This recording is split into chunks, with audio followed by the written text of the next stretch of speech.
I've discovered some amazing things about spending time in the Bible. Did you realize that as you spend time in the Bible, your life will actually turn around?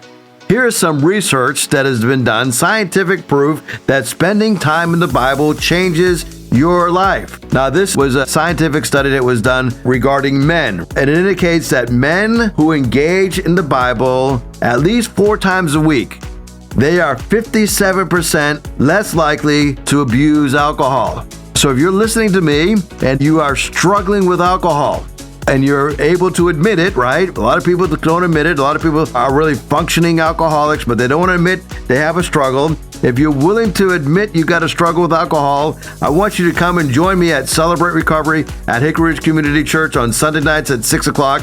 Come at 5:30, have a meal with us, stay for the program at 6. Another thing that you can do is get into God's Word, because if you're in God's Word 4 times a week, you are 57% less likely to abuse alcohol. Here's the second thing they found. If you're in God's Word 4 times a week, you're 68% less likely to stray from your marriage vows. Getting into the Bible is good for your marriage. It is good for the purity within your marriage. You're less likely to be unfaithful to your spouse if you're in God's Word at least 4 times a week. Did you know that men who are in the Bible 4 times a week are 61% less likely to view porn? That means when you're in God's Word, you're equipped to overcome the temptation to view pornography. Did you know that men who are in the Bible 4 times a week are 74% less likely to gamble?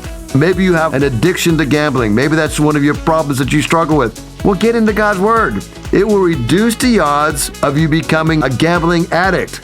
They've also found out that these men were more than twice as likely to share their faith and to disciple others. Maybe the reason that you don't have a desire to reach the lost with the gospel, you don't have a desire to invest in others, is because you're not really in the Word yourself.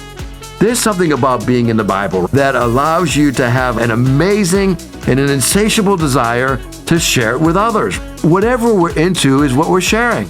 If you spend a lot of time in sports, you're going to be talking about sports. If you spend a lot of time with your family, you're going to be talking about your family. I love bragging on my kids and all the things that they're accomplishing and all the things that are happening in their lives.